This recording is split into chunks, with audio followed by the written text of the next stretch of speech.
Welcome to Coach on the Couch. I'm your host, Jason Zaleski, visiting today with SPASH Panthers boys basketball coach, Jon Krull. Coach, thanks for having me today. We appreciate that. Let's just remind the audience, how many years have you been coaching basketball here at SPASH, and what keeps you coming back every year? Yeah, that'll be entering my sixth year here at SPASH. I was an assistant for 9 years prior to that with Coach Anderson.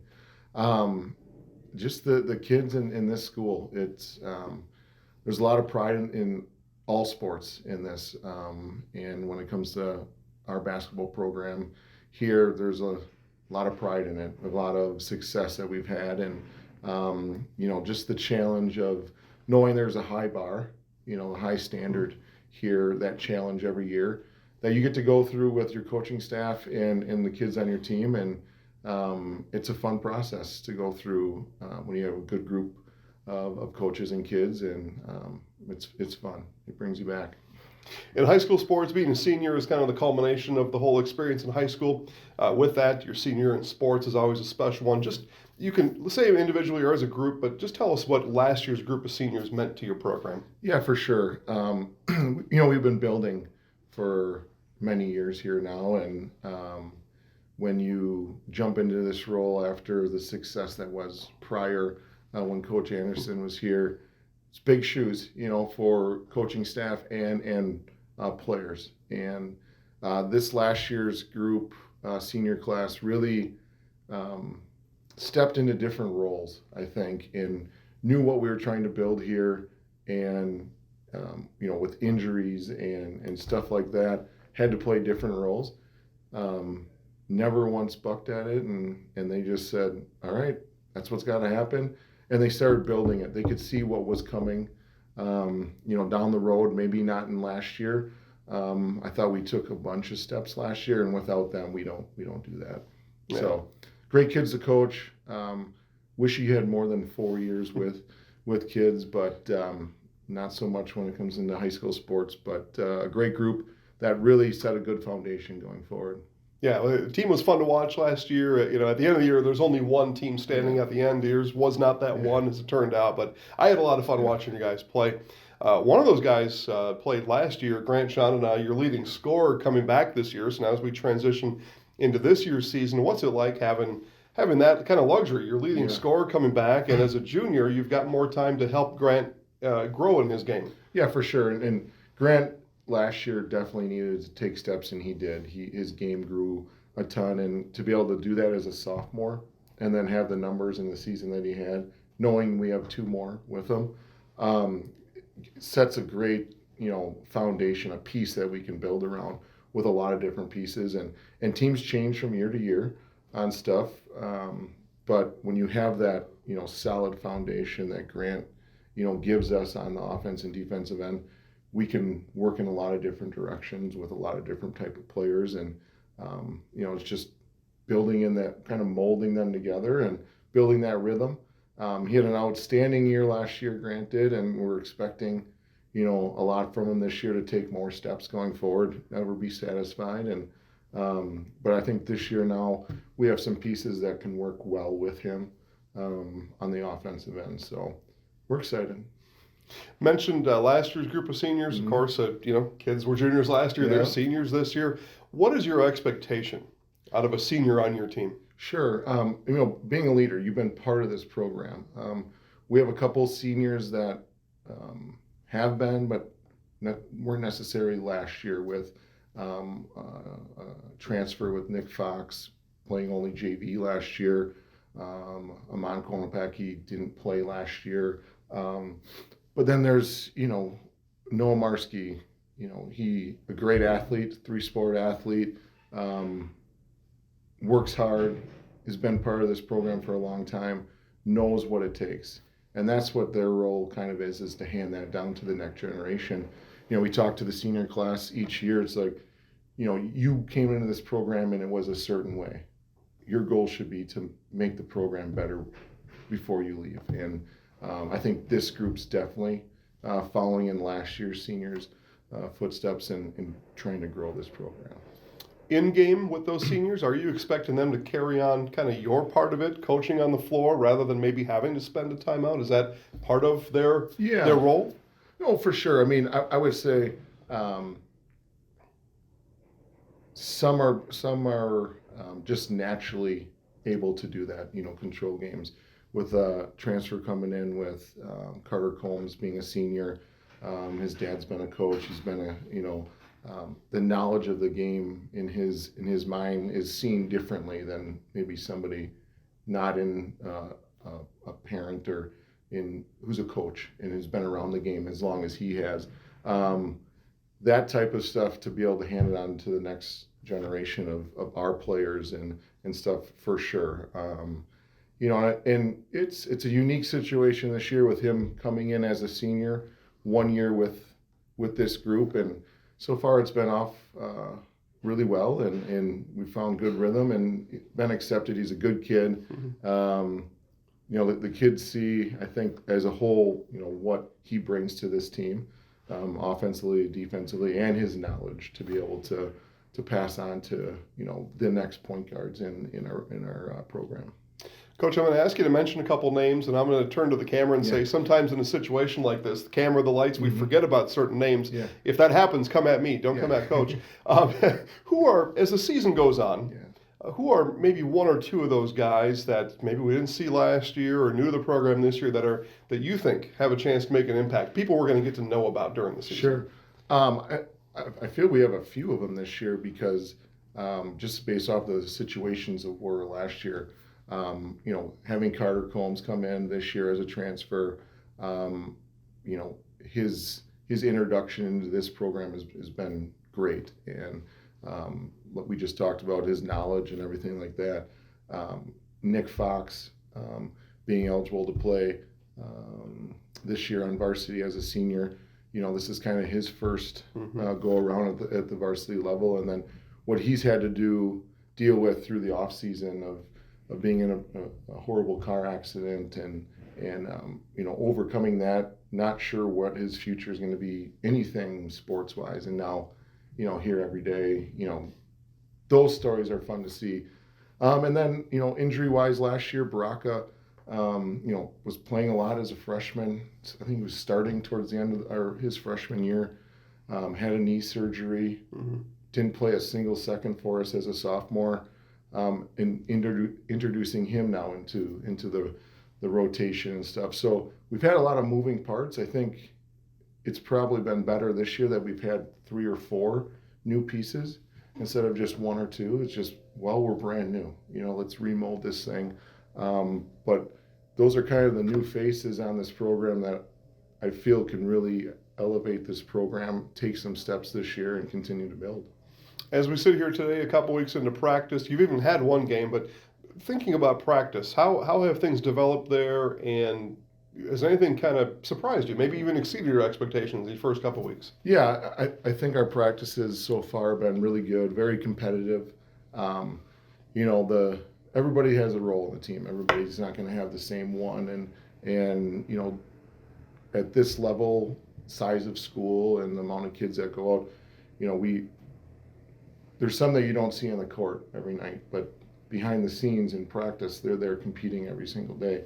And I think we've got a good, 12 kids on this varsity squad that compete every day and push each other and know, we can do some pretty big things if we stay together, do my role, and come in and work hard every day. I'm sure you'll give me a different answer if I were to ask you this in February, but here early in the year, what's one thing you can really lean on, even in game? You can, when this is happening, I know I can take a seat. So inside, outside shooting, defense.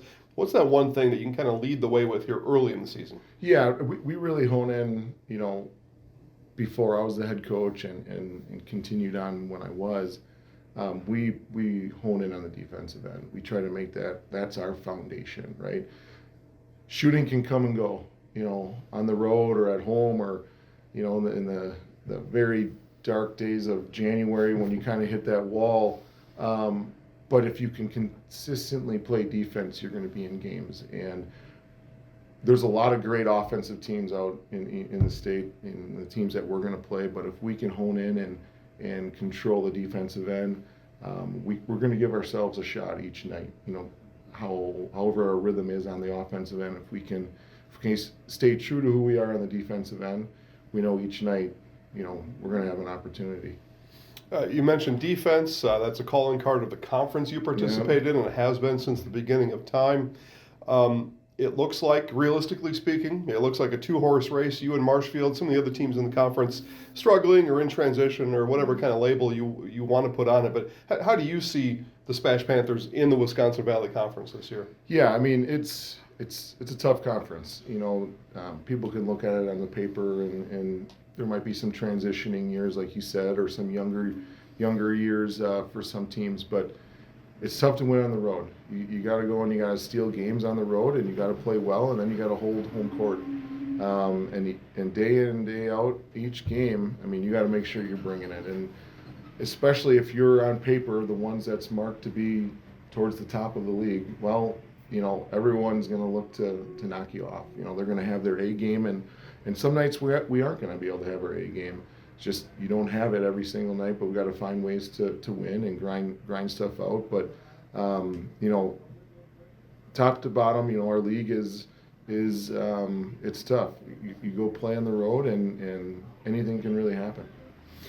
Conference championship. You used to be able to go into a seed meeting, and that was kind of part of the speech. That's gone now. The computer seeding doesn't care at all whether you won your conference or not.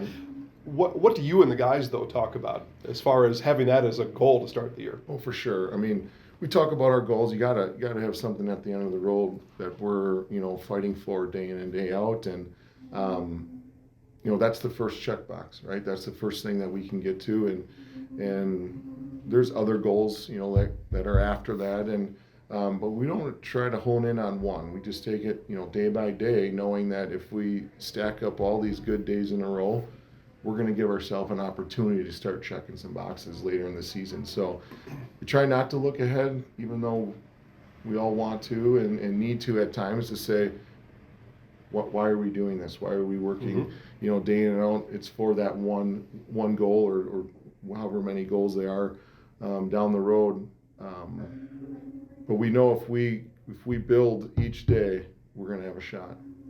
Talked about computerized seating. Your non-conference schedule has a lot to do with that now, in the way that the computer cares about the records of the teams you played during the year. Yep. What kind of emphasis do you put on those? Those non-conference games are useful in so many ways, right? But just kind of give us your theory on the new style now of formulating a non-conference schedule. Sure. And we've been formulating this non-conference schedule for a while. Now that we've added 2 more games, we're 24 games for regular season. So we get 12 non-conference, and we want to challenge ourselves. We know what type of sectional we're going to be in, who we're going to play. We're going to go play them. We're going to play them the regular season. We're going to get some film on them. We're going to see what we did well, what we didn't do well. Hopefully fix that if we have to play them down the road. And but we want to challenge ourselves. The saying, if you want to be the best, you got to beat the best. Well, we're going to go and we're going to play really good teams. We're going to challenge ourselves throughout the season.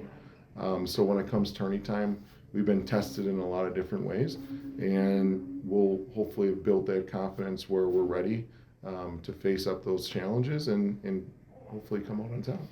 Because no matter what the computer says, you still have to beat the team in front of you come playoff time. Anyway, tell us about your coaching staff this year.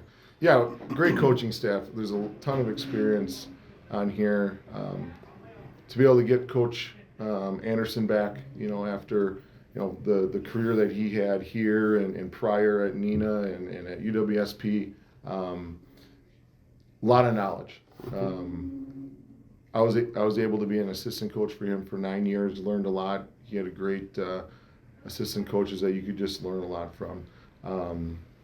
And then we have another returning Coach Clark, a SPASH grad, knows the game, is really good with the players. And then we brought in another coach this year, Coach Luca, played some college basketball in Michigan Tech, and still can play a little bit. So it's always nice to get another guy on the scout team that can go play, and so it's really good. And they put a lot of time in, and they're good guys. And if you got to not go through this, but you go through this journey, to be able to have a good kids, good players, and then a great coaching staff, it's more enjoyable. Begin to wrap this up with a little more kind of basketball philosophy from Coach Krull. Road games, they're different. Yes. They're on a bus. Gym's different. The locker room's somewhere else, especially the younger guys. But what are some of the things you do to help your guys get comfortable on the road? Sure. I was a big routine guy, so I don't know if they like routine, but we go kind of in the same routine. Shoot-arounds before we leave. Trying to get there around the same amount of time prior to the JV game, and then try to make it as much routine as possible. Now you're going to different venues and everything like that, different type of traffic and stuff like that. So there's some challenges and stuff like that, but to try to make it routine and comfortable. So if we're comfortable, we're at ease and we can come out and we can compete. According to the calendar, your season goes 5 calendar months. How do you keep your guys engaged on the basketball floor and make sure they're doing well out in the hallways in the classroom here? Yeah, for sure. We stress that. The way we kind of talk about it is, you got to earn your right to be able to hit the practice field, right? Or the practice court. You got to do your job. You got to do your duty in the classroom. Study hard and get ahead of the stuff. When we are leading into a season, it is long, like you said. We're 5 calendar months. Get ahead of this stuff, and get yourself in a good position for the long season, and earn your right to be able to participate day in and day out. And through the season, every team has it. You hit a wall somewhere in January, and it's the teams that recover the quickest, And we talk about it. We know it's going to happen, but if we're anticipating it, everybody's on the same page. Everybody's trying to pick everybody up, and we can hopefully get past that wall a little bit faster. Well, we'll end with this one, and this one's formulated, Coach, to give you a chance to tell the audience to come out and support these boys in person. Hopefully I can stop asking this question after this year, but it wasn't that long ago that we were either not allowing people in the gyms or maybe telling them that they shouldn't go. That's not the case anymore. So why is it so important to come out to the gym and support these guys? These are teenage kids. Support them in person. Yeah, putting people in the seats in the gym just brings a different atmosphere.